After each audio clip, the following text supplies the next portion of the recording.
Aspirants, I am पूजा सिंह और Vikramarka एड्यूटेक channel पर आपका बहुत बहुत स्वागत है। जैसे कि आपको पता है, अभी एनसीईआरटी सीरीज पे हम ज्योग्राफी पढ़ रहे हैं क्लास 6 की। नेक्स्ट चैप्टर आज हम शुरू करने वाले हैं, major domains of the earth. ठीक है, अर्थ के मेजर डोमेन्स हम इस चैप्टर में पढ़ने वाले हैं। तो सबसे पहले तो चैनल को लाइक सब्सक्राइब कर लीजिए, ठीक है, और वीडियो को लाइक करिए, शेयर करिए अपने फ्रेंड्स के साथ, और अगर पढ़ाना अच्छा लगता है तो कमेंट करके जरूर बताइएगा। डिस्क्रिप्शन बॉक्स में आपको दिया गया है टेलीग्राम का लिंक, उसको ज्वाइन कर लीजिए ताकि कोई भी इंपॉर्टेंट अपडेट आपसे मिस ना हो। चलिए बिना देरी करे शुरू करते हैं आज के इस लेक्चर को। ठीक है, देखिए आपको सबको पता है कि earth is the only planet जहां पर अभी तक ऐसा मालूम है कि लाइफ पॉसिबल है ना। और इसके रीजंस हमने अभी पढ़े थे, जब पिछले चैप्टर्स हमने पढ़े। अगर नहीं पढ़े तो प्लेलिस्ट में जाके पहले का पढ़ लीजिए, ठीक है। बहुत अच्छे से कंसेप्चुअल मैंने क्लैरिटी वहां पर आपको दी थी। चलिए वापस से आते हैं यहाँ पर। तो क्या है कि हमने देखा था मौसम होते हैं, यहाँ पर दिन रात होता है। हमेशा सन की अर्थ की एक ही सतह सन की तरफ नहीं होती, तो इसलिए प्रॉपर सीजन्स हैं, प्रॉपर डे नाइट का सिस्टम है, वाटर की अवेलेबिलिटी है, एनवायरनमेंट की अवेलेबिलिटी है। ये सब की वजह से अभी तक जितना भी सोलर सिस्टम, जितना भी यूनिवर्स हम जानते हैं, life is not possible on any other planet. सिर्फ कहाँ पॉसिबल है? अर्थ पर, ठीक है। तो ब्लू प्लैनेट भी कहते हैं ना अर्थ को, because of availability of water.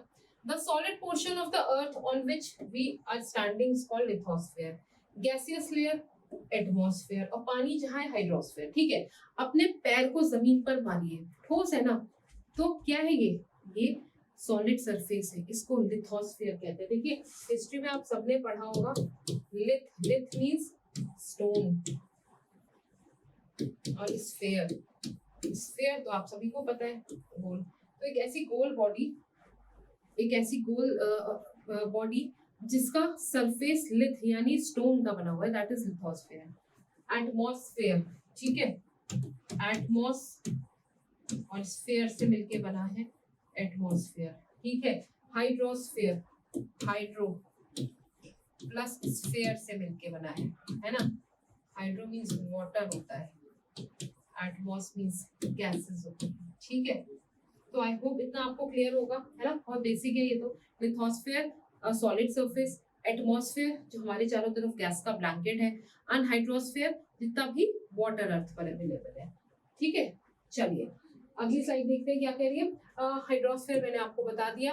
Hydrosphere में सारी तरीके का पानी, यानी सिर्फ वो पानी नहीं जो आप पी रहे हैं, वो पानी नहीं जो आप नदी नालों में देख रहे हैं, बल्कि आइस, ठीक है, वाटर वेपर यानी जो भाप हमारे आसपास, हमारे एनवायरनमेंट, हमारे एटमॉस्फेयर में प्रेजेंट है, वो सब वाटर का ही फॉर्म है, वो सब हाइड्रोस्फेयर का ही पार्ट है।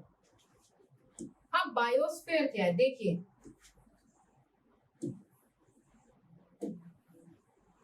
ठीक है, दिस इज योर एटमॉस्फेयर, ठीक है, this is your hydrosphere and this is your lithosphere, ठीक है। चलिए मैं पेन का कलर चेंज कर लेती हूँ, ठीक है।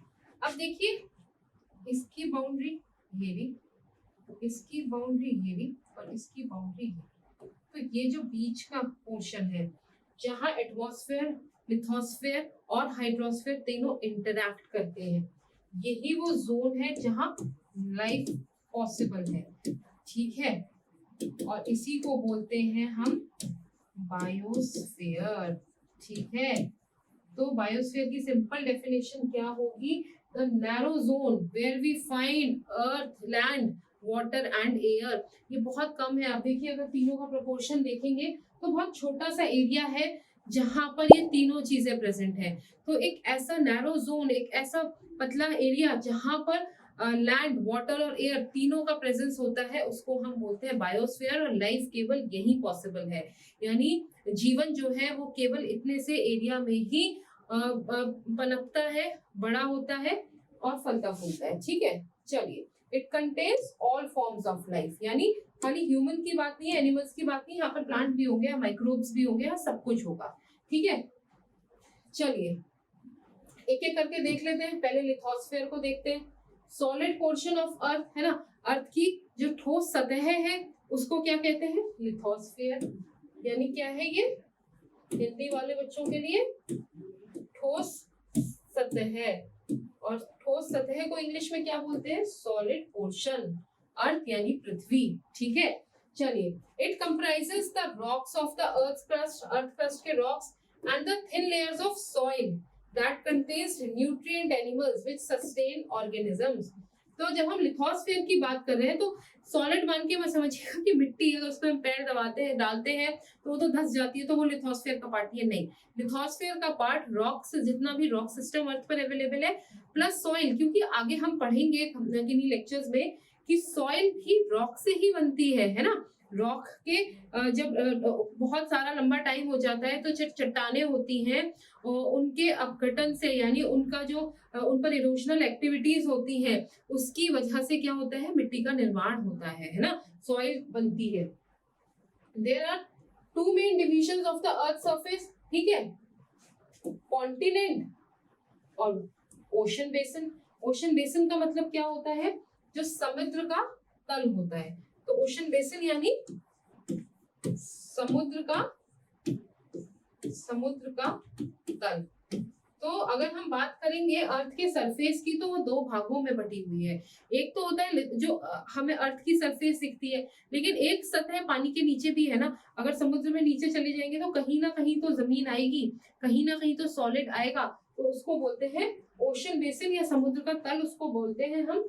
ठीक है, तो लैंड मासेस जिन्हें कॉन्टिनेंट कहते हैं, जिन्हें हम क्या, अब जैसे आपको सबको पता है कि 7 कॉन्टिनेंट्स हैं। ठीक है, तो कॉन्टिनेंट्स भी हैं और दूसरा भाग क्या हो गया? ओशन के बेसिन्स हैं। Ocean of the world are connected with one another. ये आप बात जानते होंगे कि कोई भी समुद्र ऐसा नहीं है जो एक दूसरे से नहीं मिलता। दुनिया में जितने भी समुद्र हैं, कितने हैं वो मैं पढ़ाऊंगी आपको, वो सब एक दूसरे से जुड़े हुए होते हैं। लेकिन कोई अगर आपसे पूछ लेता है कि कॉन्टिनेंट्स, क्या कॉन्टिनेंट्स भी एक दूसरे से जुड़े रहते हैं? तो आप कहेंगे नहीं, कॉन्टिनेंट्स एक दूसरे से जुड़े हुए नहीं होते हैं। ठीक है, कॉन्टिनेंट्स को हिंदी में क्या कहते हैं? अगर आप जानते हैं तो मुझे कमेंट करके बताइए। जी, आपको सही बोला, कॉन्टिनेंट की इंग्लिश होती है महाद्वीप। ठीक है, द्वीप है ना, आइलैंड ही तो है कॉन्टिनेंट्स भी। अगर आप इमेजिन करिए, आप वर्ल्ड में देखिए, पानी चारों तरफ से पानी से घिरा हुआ है ना एक कॉन्टिनेंट, तो ये क्या है? ये आइलैंड ही है, लेकिन हिंदी में ने महाद्वीप कहते हैं। जैसे एशिया महाद्वीप, अफ्रीकन महाद्वीप। तो महाद्वीप हिंदी में कहते हैं। मीनिंग हिंदी से आप बहुत आसानी से समझ सकते हैं। महा मीन्स ग्रेट और द्वीप से आइलैंड हो गया, तो ग्रेट आइलैंड्स वो कॉन्टिनेंट्स होते हैं। ठीक है, चलिए। The level of sea water remains the same everywhere. जो समुद्र का पानी की गहराई होती है या फिर जो लेवल है सी वाटर का, वो सब जगह सेम होता है एक समुद्र में। Elevation of land is measured from the level of sea. तो जो समुद्र का लेवल है, ठीक है, उससे हम ऊंचाई को नापते हैं, विच इज टेकन एज 0। तो लेवल ऑफ सी को 0 माना जाता है। और हम किसी भी हाइट को देखते हैं ना, आपने देखा होगा कि अगर हम किसी माउंटेन की बात करते हैं तो हम कहते हैं इतना metre from the sea level, है ना। यानी समुद्र तल से कितनी ऊंचाई है उसकी, जितनी भी उसमें दी हुई होती है इतने मीटर होती है। तो समुद्र तल जो होता है उसको हम 0 मान लेते हैं और वहीं से हम हाइट को कैलकुलेट करते हैं। ठीक है, ये देखिए सारी दुनिया आपको यहाँ पर नजर आएगी, है ना। तो ये सब क्या है? कॉन्टिनेंट्स। और अब आपको समझ में आ रहा है कि अगर आप पहली बार इसे देखते हैं तो आपको ब्लू बहुत सारा दिखेगा। यही कारण है कि अर्थ को ब्लू प्लैनेट कहा जाता है, क्योंकि वाटर बहुत ज्यादा है। और इसमें भी अगर मैं देखूं तो ये देखिए, ये हमारा इक्वेटर है ना, ये नॉर्थ हेमिस्फीयर है और ये साउथ हेमिस्फीयर है। अभी आप खुद से देखिए, अगर मैं आपसे पूछती हूँ लैंड कहाँ है ज्यादा, तो आप कहेंगे मैम इस वाले पोर्शन में, नॉर्थ में, इक्वेटर के ऊपर लैंड बहुत है। और साउथ में देखेंगे तो पानी बहुत है ना। ये देखिए एंटार्क्टिक वाला एरिया, यहाँ तो ये सब पानी पानी है ना। ये देखिए सब पानी है, ये पानी है, ये पानी है, उधर पानी है ना। और अगर मैं नॉर्थ की बात करूं तो पानी बड़ा कम है ना। यहाँ है, यहाँ है, यहाँ है। ठीक है, तो हम इससे अगर हम देखेंगे तो आप इसे ये भी तो कह सकते हैं कि नॉर्थ हेमिस्फीयर जो है वो लैंड यानी कॉन्टिनेंटल बेस ज्यादा है, और अगर मैं साउथ की बात करूं तो वो वाटर, वहां पे वाटर बॉडीज वहां पर ज्यादा है, पानी यहाँ पर ज्यादा है। ठीक है, इस कंसेप्ट को याद रखिएगा क्योंकि आगे मैं इसके बारे में आपको बताऊंगी कि इससे फर्क क्या पड़ा है। ठीक है, और ऐसा नहीं है कि अपने आप हुआ है, लंबा सिस्टम था जिसमें कॉन्टिनेंट शिफ्ट हुए। थ्योरीज वगैरह जब ज्योग्राफी पढ़ेंगे तब वहां डिटेल में समझेंगे। अभी के लिए इतना ही है, आगे की क्लासेस में इसके आगे का कंसेप्ट भी डेवलप करेंगे।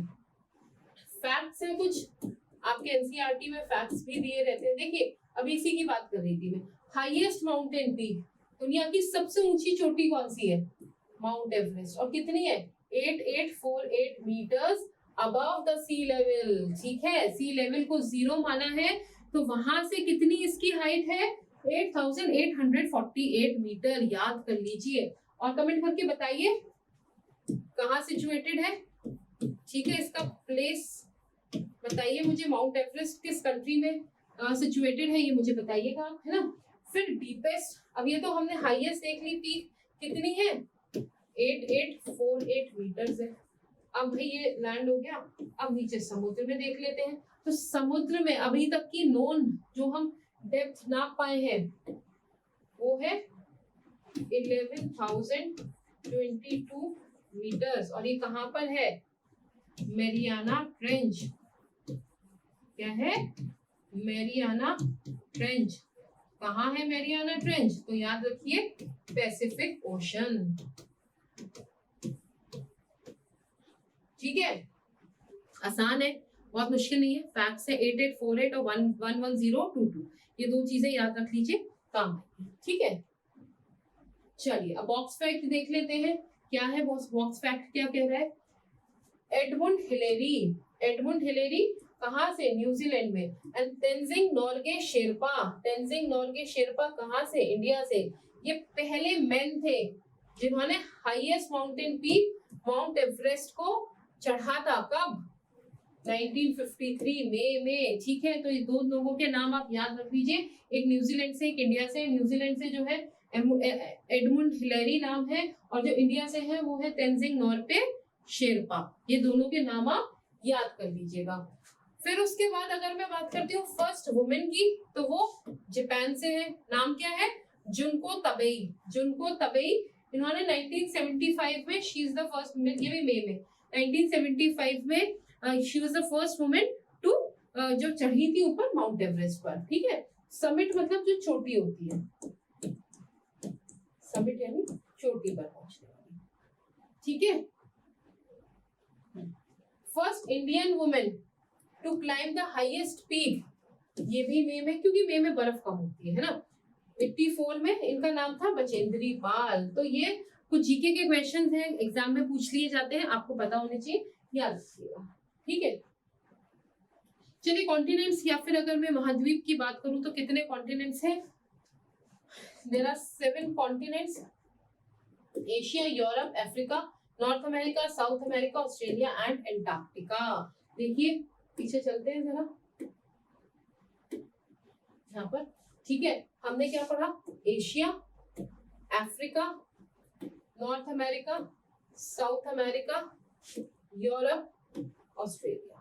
ठीक है, तो ये 7, और ये तो भूल ही गई है, एंटार्क्टिका। ठीक है, तो कितने कॉन्टिनेंट्स है टोटल? There are 7 continents. ठीक है, चलिए एक एक करके हम इन कॉन्टिनेंट्स को देखेंगे। सबसे पहले हम शुरुआत कर देंगे, यहाँ पर भी मैंने एक चार्ट लगाया है, इसमें वाटर बॉडीज को व्हाइट रखा है ताकि कॉन्टिनेंट्स को आप आसानी से देख सकें। तो यहाँ से आप साइज का अंदाजा लगा सकते हैं कि कौन सा कॉन्टिनेंट कितना बड़ा है। लगा सकते हैं तो बताइए। Asia, Europe, Africa, Australia, north America, South America. Europe इतना दिख रहा है, लेकिन यहाँ पे ये यूरोप में आता है, रशिया का कुछ हिस्सा। ठीक है, इसको जब हम प्रॉपर मैप में देखेंगे तब मैं आपको बता दूंगी। ठीक है, तो अभी आपका होमवर्क है कि आप सीक्वेंस बताइएगा। क्या बताना है आपको? Sequence of continents, sequence of continents बताना है, बिगेस्ट से लेकर स्मॉलेस्ट तक। चलिए मैं शुरुआत करा देती हूँ। एशिया बिगेस्ट है, ऑस्ट्रेलिया स्मॉलेस्ट है। अब बीच के फिल इन द ब्लैंक्स आप भरिए, नहीं तो अगली क्लास में मैं पढ़ाऊंगी आपको, ठीक है। चलिए एशिया, आज हम क्या पढ़ेंगे, हम एशिया के बारे में पढ़ेंगे, ठीक है। देखिए डिटेल्स इसकी आगे की क्लासेस में आएंगी, जब हम एशिया के डिफरेंट स्टेट्स को भी पढ़ेंगे, वहाँ के डिफरेंट कंट्रीज को पढ़ेंगे, उनके कैपिटल्स को पढ़ेंगे, एशिया में कौन कौन से माउंटेन्स हैं, कौन से मेजर रिवर्स हैं, ये सब हम पढ़ेंगे आगे की क्लासेस में। अभी ये 6th स्टैंडर्ड में सिर्फ आपको बिल्कुल बेसिक पढ़ाया जा रहा है, लेकिन बेसिक को स्ट्रॉन्ग करते जाइए ताकि आगे प्रॉब्लम ना हो, ठीक है।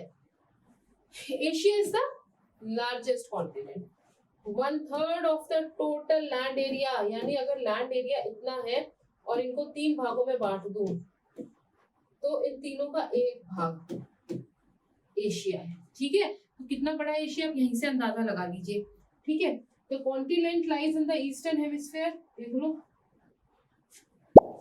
है ना, ग्रीनविच, यहाँ से लाइन जा रही है ना, यहाँ से इक्वेटर जा रहा है, तो इधर कितना है, ईस्ट, है ना। ऐसे ही पढ़ा था ना हमने, देखिए पुराने कॉन्सेप्ट्स काम आते हैं, ऐसा नहीं होता कि आपने जो पुराना पढ़ लिया वो काम नहीं आएगा। यहाँ पर आपको हेमिस्फीयर समझाने के लिए मैंने आपको उसी का हेल्प लिया। चलिए एक सेकंड देख लेते हैं, है ना। ईस्टर्न हेमिस्फीयर में tropic of cancer passes through this continent. Asia is separated from Europe by the Ural mountains on the west. तो आपको याद रखना है एशिया यूरोप से किससे अलग होता है, यूराल माउंटेन्स, रशिया में है ये माउंटेन्स, ठीक है, यूराल माउंटेन से। और combined land masses of Europe and Asia is called the Eurasia. तो यूरोप और एशिया को, क्योंकि ये एक साथ ही दिखता है, ये देखो, है ना, सिर्फ यूराल माउंटेन्स है जिससे हमें पता चलता है कि अच्छा ठीक है ये यूरोप है ये एशिया है, लेकिन ये लैंड मास एक साथ ही है, तो इसको हम कंबाइंडली यूरेशिया भी बोलते हैं। क्या बोलते हैं, यूरेशिया, ठीक है। चलिए, है ना। और मैंने बताया कि जो एशिया है उससे सिर्फ ट्रॉपिक ऑफ कैंसर जाता है, इक्वेटर नहीं है, कैप्रिकॉर्न नहीं है, तो आप ये बात भी याद रखिए। चलिए मैं एक बार आपको पुराने अच्छे वाले मैप में दिखा देती हूँ ताकि आप आसानी से, ये देखिए, ठीक है, ये देखिए इक्वेटर या नीचे से जा रहा है, ठीक है। तो साउथ ईस्ट एशिया वाला थोड़ा सा पोर्शन है, मेजर क्या है, ट्रॉपिक ऑफ कैंसर, यानी कर्क रेखा जो होती है वो एशियन कॉन्टिनेंट, एशियन महाद्वीप से निकलती है, ठीक है। चलिए ये देखिए, ये है यूरोप का मैप, रशियन फेडरेशन, है ना, इसे नॉर्थ एशिया में लेते हैं, ईस्ट एशिया में चाइना और इधर का सारा पार्ट आ जाता है, सेंट्रल एशिया में Kazakhstan, Kyrgyzstan, Tajikistan, Uzbekistan, Turkmenistan, ये सारे पार्ट आ जाते हैं। वेस्टर्न एशिया में Turkey, Azerbaijan, Syria, Iraq, Jordan, Kuwait, Bahrain, Qatar, UAE, Iran और सऊदी अरेबिया, यमन और ओमान आते हैं। तो आपको क्या करना है, आपको इन सबको याद कर लेना है कि कौन कौन से कंट्रीज आती हैं एशिया कॉन्टिनेंट में, इसीलिए मैं इसको धीरे धीरे लूंगी। आज आपका होमवर्क है कि एशिया की कंट्रीज प्लस कैपिटल्स, ये आपको याद कर लेनी है, ठीक है। तो चलिए इसी के साथ मैं इस लेक्चर को यही एंड करूंगी। अगली क्लास में मैं आपको बाकी बचे हुए कॉन्टिनेंट्स के बारे में पढ़ाऊंगी, ठीक है। तो चलिए ध्यान रखिए और चैनल को लाइक सब्सक्राइब करना बिल्कुल मत भूलिएगा। Thank you so much.